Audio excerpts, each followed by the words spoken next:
Sot nuk është e hënë. Sot nuk është e hënë. Përshëndetje të gjithëve, mirë se erdhe Coloreto. Unë jam Blerina, më ne është edhe DJ Kedos. Dhe me ne ishin deri para pak ditësh edhe një 400.000 pjesëmarrës në Kongresin e Jehovait në Shqipëri. Vërtet? Po, ishin 400.000 them unë, po ishin qindra. Domethënë kishin pushtuar stadiumin rreth rrotull, ishin një ngjarje shumë e bukur. Në fakt, mendova që e kanë planifikuar me kujdes, parpritën kur Sorosi dhe Rama janë jashtë, domethënë Sorosi vogël dhe Rama janë në dasëm, për cilën edhe mund të flasim. Nuk e di sa në ngeje për gosip të modelit LGBTQ. Jam. Pra përfituar nga fakti i dasmës së këtyre dyve me njëri tjetrin, po me një të tretë. Dhe si më thanë, më në fund Shqipëria është e lirë, mund shkojmë dhe të bëjmë një kongres pa u bezdisur, pa na ardhur dikush dhe pa bërë foto me ne, pa na nxjerrë sikur është aktiviteti i qeverisë, i Ministrisë së Kulturës apo i Bashkisë. Po, sepse në fakt, domethënë, ti di që ministrit mezi presin që të bëhet një aktivitet privat diku dhe thonë, po, e mbështetëm ne. Pra u bë një aktivitet për mendimin tim shumë simpatik. Tani po më thoje për këtë dasmën. Po, është hapur sezoni i dasmave dhe zjarreve. Nuk desha të shqetësoj për dasmorët ose çiftet. Pra kush do i vër zjarrin kësaj dasmës së Sorosit vogël? Është e vërtetë që ka një dasmë apo është martuar? Jo ka, më ndodhi. Ndodhi. Ndodhi. U martua Sorosi, u martua Alex Sorosi, domethënë jo babai. U martua. Edhe pse mund kishin bërë dhe dasëm dop, jo sepse Sorosi ka, si më thënë, e ka për zakon që vazhdon martohet. Po.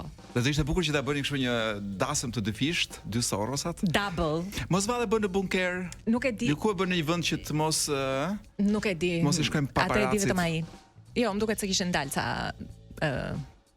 foto. Unë nuk kuptova një gjë, kryeministri jon, për çfarë ishte ftuar në dasëm? Ndoshta ka dekoruar ndonjë gjë. Gjë mos e ka bërë perdet e dasmës. Mos i ka dizenjuar lulet ose tavolinat ku do vendosen njerëzit. Mbulesat e tavolinave po me pikturat e tij, me ato vizatina. Jo, po mendoja diçka të tipit organizative që ky do ulet këtu, ai do ulet këtu. Pra, jo, ka bërë listën e ku do ulen të ftuar, ti ka kombinuar me njëri tjetrin. Me siguri. Është një kombinator i jashtëzakonshëm. Me siguri. Kur kombinon kështu bën çiftime, triftime, shumë fime. Në tjetër nga dasma dim që u konsumua martesa? Nuk bëri një selfie kryeministri jon gjatë konsumimit të martesës, jo? Nuk kam britur asnjë lajm i tillë. Pra nuk dim asgjë. Për çfarë mund të flasim ne nëse flasim? Po prandaj edhe unë thash, le të mos merrem me martesën. Le të flasim për luftën. Ndërkohë që ky i gjati ishte në vajtit të lidh gonxhën e Aleksit. E djalerisë së Aleksit, si më thënë, vajti, ndoshta kanë bërë edhe festë beqarie, imagjino, mund të ketë qenë ajo festë. Shpresoj me striptiste, me kudi unë, me gjëra të bukura ta kenë bërë. Këtu ndodhin. Më ngjan sikur je pak xheloz që të kanë ftuar. Jo, unë jam xheloz që Alex Sorosi nuk i hodhi syt mirë vërdall për gjetur një nuse ose burrë, një çfarë po kërkonte të mirë, siç duhej për veten e vet. Domethënë, unë mund të kisha treguar, kam shumë shoqe të pamartuara, të cilat mund të kishin bërë punë, të cilat duan vetëm një burrë sa për kështu, nuk. Pra duan sa për letra, sa për hallot edhe tezet. Dhe ndërkohë që bëj dasma, këtu plasi lufta. Këtu te ne jo, por kush tha që s'ka plasur te ne? Digjet, kupton? Digjet ti ç'po ndodh këtu te ne apo jo? Unë di çfarë ndodh nëpër botë. Dhe sot pash disa video që ishin hedhur në rrjet nga shqiptarë të ndryshëm nëpër cepa të ndryshëm të Shqipërisë, të cilët mendonin se edhe Shqipëria ose të paktën këto si quhen këto raketat balistike kalojnë mbi Shqipëri. Dhe thashë jemi kaq të dëshiruar që të jemi pjesë e eventeve dhe e historisë botërore, sa nuk ka rëndësi nëse bëhet fjalë për raketa balistike apo për tortë dasme. E rëndësishme është që të kalojnë mbi kokën tonë. E kuptoj. Domethënë këta imagjinojnë që rruga një rakete balistike është pak a shumë rruga që bëjmë ne kur vim nga Durrësi për të hyrë në shtëpi, për të vajtur në shtëpi, që kalojmë tek ajo rrjeta e çuditshme e hyrjes të ish dogana, domethënë, ku ti për të vajtur drejt duhet kthehesh djathtas, për të vajtur djathtas duhet kthehesh drejt. Pra i vendi i çuditshëm që është jashtë çfarëdo logjike, mendojnë që edhe raketat bëjnë të njëjtën rrugë për të vajtur nga Irani në Izrael. Sepse Shqipëria është vend i rëndësishëm. Nuk mund të na bypassojnë. Por doli një burr në këtë vend, një ministër me emrin Hyseni, Hesoni, Hasoni, i gjë tillë, pra nuk kujtohet si këto emrat e ministrave, mbiemrat, i cili sot po lexoja nga këto lajmet me titull, vetëm me titra, që kishte kërcënuar Iranin.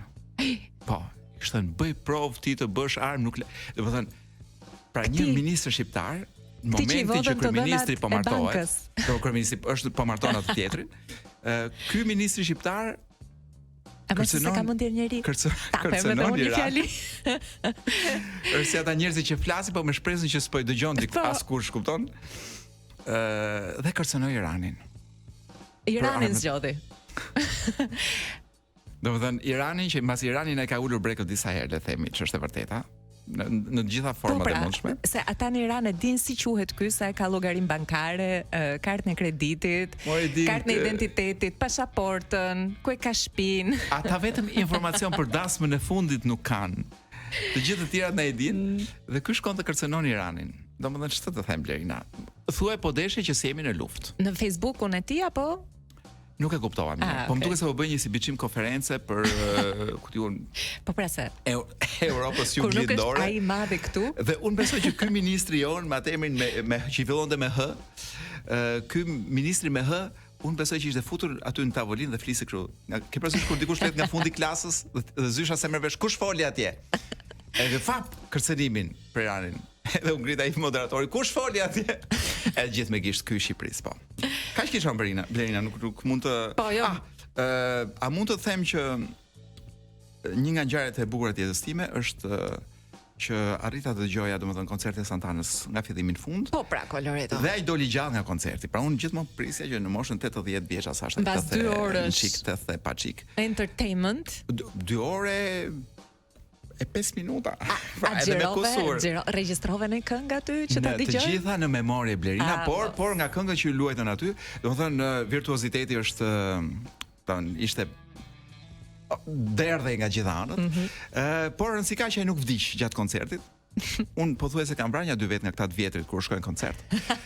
Dhe këngën më të mirë të tij për shihet e mia do ta luajmë besoj mbas një bloku publicitar, po.